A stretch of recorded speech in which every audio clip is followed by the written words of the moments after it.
Hello students, next हम discuss करेंगे example number 10। अब देखो, अगर आपको एग्जाम्पल नंबर 9 अच्छे समझ में आ गया तो 10 और भी ज्यादा इजी लगेगा आपको। क्यों? क्योंकि वहां से कम केसेस हैं इसके ना 10 के अंदर। कैसे? देखो, सेम क्वेश्चन दे रखा है। जैसे वहां 52 का अर्थ था, यहाँ पे टोटल नंबर ऑफ बल्ब्स है 10, है ना। बिल्कुल उसी से कंसीडर करके बताऊंगा मैं आपको। टोटल नंबर ऑफ बल्ब्स कितने हो गए? 10। जैसे वहां 52 था, 3 डिफेक्टिव बल्ब्स हैं इसमें। जैसे वहां पे नंबर ऑफ एस थे 4, है ना। ऐसे यहाँ डिफेक्टिव बल्ब्स हैं आपके पास 3। A sample of 2 bulbs is drawn. 2 bulb निकालने वो बात की बात है ना।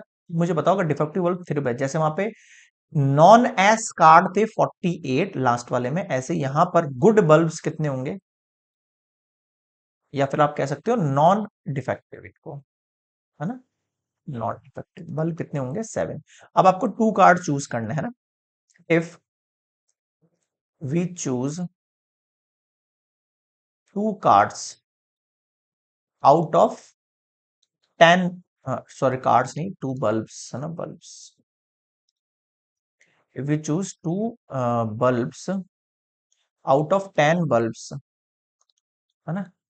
तो यहाँ टोटल नंबर ऑफ जो वेज होंगे उनके पास वो कितने हो जाएंगे आउटकम्स के वाले? 10C2, है ना। इतने नंबर ऑफ वेज हो जाएंगे, ये आपको पता है मेरे हिसाब से, है ना।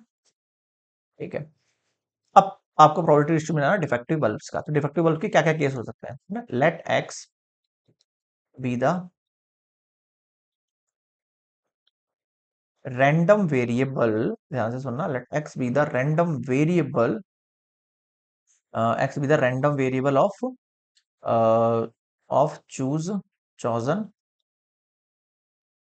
Defective bulbs. अब भाई बल्ब तो आपको 2 ही चूज करने हैं ना। बल्ब तो 2 ही चूज करने हैं। तो क्या क्या केस बनेंगे? देखो, या तो मैंने दोनों बल्ब निकाले, दोनों डिफेक्टिव नहीं है, ठीक है। या फिर मैंने बल्ब निकाला तो एक डिफेक्टिव है और एक डिफेक्टिव नहीं है। या फिर मैंने बल्ब निकाले और दोनों के दोनों ही डिफेक्टिव हैं। ऐसे हो सकता है। समझ में आ रहा है क्या कहना चाह रहा हूँ? अब इसमें प्रोबेबिलिटी क्या बनेगी? When x equals to 0। x equals to 0 का मतलब क्या हुआ? x इक्वल्स टू 0 का मतलब क्या हुआ? No defective bulb.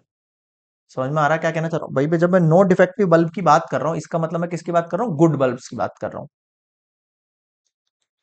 किसकी बात कर रहा हूँ? गुड बल्ब्स की बात कर रहा हूँ ना। प्रोबेबिलिटी डिफेक्टिव मैंने आपको बता दिया कि टोटल नंबर कितने होंगे। टोटल तो अभी बताया मैंने, ये होगा टोटल 10 है, उसमें से 2 चूज करना है।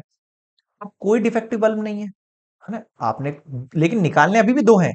निकालने तो हैं आपको 2 कार्ड्स, है ना। अगर आपने, सॉरी, 2 बल्ब, अगर आपने 2 बल्ब निकाले और दोनों डिफेक्टिव नहीं, तो वो किस में से होंगे? ऑब्वियस बात है, गुड बल्ब में से होंगे। तो 7 में से चूज करेंगे उनका ना। फिर वो फैक्टोरियल फॉर्मूला लगा दो, 7 फैक्टोरियल अपॉन 2 फैक्टोरियल। 7 में से 2 गया तो 5 फैक्टोरियल, डिवाइड में आ जाओ। फिर 10 फैक्टोरियल, 2 फैक्टोरियल, 10 में से 2 गया तो 8 फैक्टोरियल, ठीक है। अब आ जाओ, 7 multiply 6 multiply 5 factorial upon 2 multiply 5 factorial, 765। ये जाएगा सबसे ऊपर। 2 मल्टीप्लाई 8 फैक्टोरियल, डिवाइड में आ जाओ। 10 मल्टीप्लाई 9 मल्टीप्लाई 8 फैक्टोरियल, ये कैंसल आउट, ये कैंसल आउट। 2 से 6 गया 3 टाइम, 2 से 10 गया 5 टाइम। देख लो क्या क्या वैल्यूज बच गई ऊपर। 7 मल्टीप्लाई 3 अपॉन 2 से 6 चला गया ना, यहाँ से ये 5 से 5 चला गया, 10 चला गया 5 टाइम, और 9 अभी तक है, ठीक है। 3 3 जा 9, ठीक है। 7 अपॉन 5 3 जा 15 बच गया। मुझे बताओ यहाँ तक क्या समझ में नहीं आया? क्लियर है यहाँ पर फर्स्ट केस? सेकंड केस पर चलें, आ जाओ। Probability when x equals to 1। अब x इक्वल्स टू 1 का केस क्या हो सकता है? x इक्वल्स टू केस का मतलब है one bulb is defective and one bulb is good, है ना। या तो डिफेक्टिव है या फिर गुड है। तो अगर डिफेक्टिव बल्ब आपने चूज करना है तो टोटल डिफेक्टिव बल्ब में से करो। टोटल डिफेक्टिव बल्ब कितने? 3 है, तो 3 में से चूज करेंगे। फिर एक और बल्ब आपको चूज करना है, बट वो गुड बल्ब है। तो गुड बल्ब कितने आपके पास? 7 है। समझ में आ रहा है सभी को? डिवाइड में टोटल नंबर ऑफ वेज, यानी 10C2। क्लियर है? फिर से लिखो, 3 फैक्टोरियल अपॉन 1 फैक्टोरियल, 3 में से बन गया 2 फैक्टोरियल, मल्टीप्लाई 7 फैक्टोरियल अपॉन फिर 1 फैक्टोरियल, 7 में से बन गया 6 फैक्टोरियल। नीचे आ जाओ, 10 फैक्टोरियल अपॉन 2 फैक्टोरियल, 10 में से 2 गया तो 8 factorial. 3 multiply 2 factorial upon 2 factorial, फिर multiply 7 multiply 6 factorial upon 6 factorial. ये नीचे से ऊपर ऊपर जाएगा। 2 multiply 8 factorial, 10 multiply 9 multiply 8 factorial से 8 कैंसिल आउट हुआ। ठीक है, 6 से 6 कैंसिल आउट हुआ, 2 से 2 कैंसिल आउट हुआ। क्या बचा ऊपर? ऊपर देखो 3 मल्टीप्लाई 7 मल्टीप्लाई 2 अपॉन में 10 मल्टीप्लाई 9। 2 से 10 चला गया 5 टाइम, 3 से 9 चला गया 3 टाइम, ऊपर 7 बच गया, 5 3 जा 15। वाह यार, सेम ही आ रहा है, पिछले बारे में भी ये आ रहा था। ठीक है, 7/15 हो गया सेकंड केस भी। अब आ जाओ थर्ड केस पर।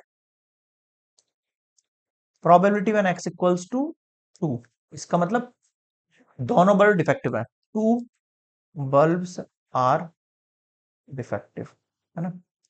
तो 2 बल्ब चूज करें, डिफेक्टिव है तो डिफेक्टिव में से चूज करेंगे, यानी 3 में से चूज करेंगे। और नीचे 10C 3 फैक्टोरियल अपॉन 3 में से 2 गया तो 1 फैक्टोरियल, और फिर 2 फैक्टोरियल।